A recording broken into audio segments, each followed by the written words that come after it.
Professional Karate, the country's fastest growing and most exciting sport. Like, this is me, boy, I look kind of young then. At least I had a nose. My favorite techniques, of course, is the little deadly side kick I use. I used to love the grab. I work my right hand underneath and then a chop over the top. Dai Won Moon, really one of the all-time top fighters, especially in the top 10. Fabulous kicks. He could jump kick, he could attack, or he could counter.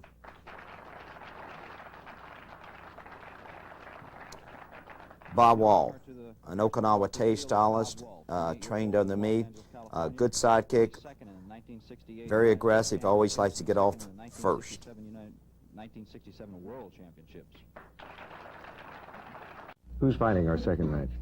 Our second match will be Bob Wall from Los Angeles and Dai Won Moon from Korea. David's now in Texas. He's been living in Lubbock, Texas for 5 years, but he studied and attained his third-degree black belt in Korea before coming to the United States. I see.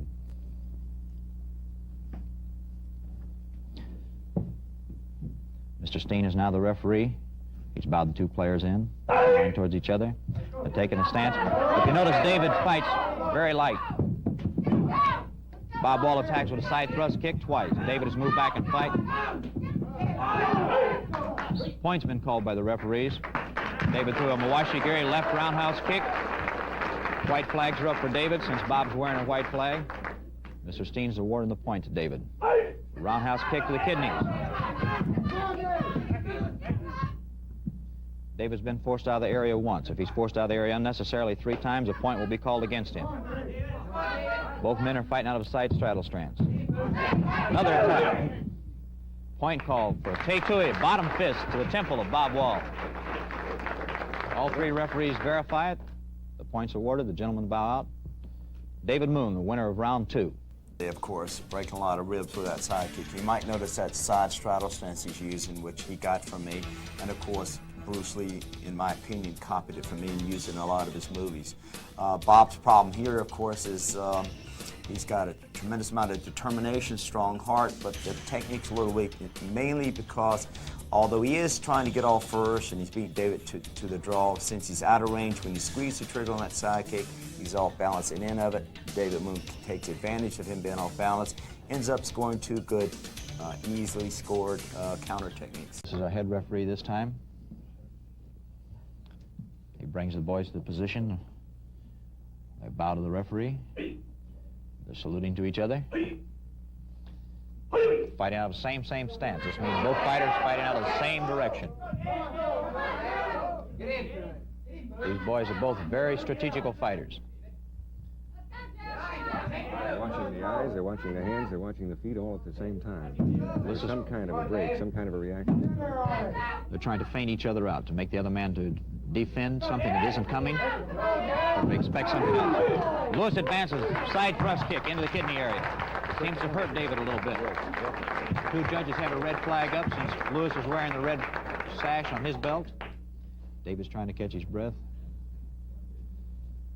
Joe caught me with that side kick in the internationals this year. Naturally. It goes in deep. Naturally, these fellows try to pull those blows as much as possible, but I suppose it's only natural that the spirit of mind that they're in, there's going to be some damage done. Well, they're trying to deliver the point before the man can defend or get away from it, and it's really hard to control that close. So back. Joe shuffling forward, using a creeping motion, shuffling from heel to toe. David's moving back. David's changed his stance, so he keeps away from it. Joe advances again. He fakes with a hand. He grabs and throws the side kick in again. Angel and Steen indicate the point. The point's been awarded to Lewis, the winner of the match. 2 side kicks. I'm basically in my zone now. I'm just starting getting warmed up. I'm going back to my old self, and that is just square off, find the range, squeeze the trigger, fight's over. Here I'm choking up, trying to find a range. I'm trying to reach that impulse hits me where the mind sort of goes blank, goes in its Zen state, and then it just automatically triggers the kick. Boom, straight up underneath the arm. He had no defense. According to Jim Harrison, that kick actually broke his ribs.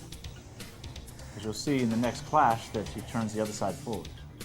It does look like he's A little out of breath here, doesn't it? Yeah, there's something wrong with David, you know. He starts with the left side forward, and then he switches, I think, to protect that rib.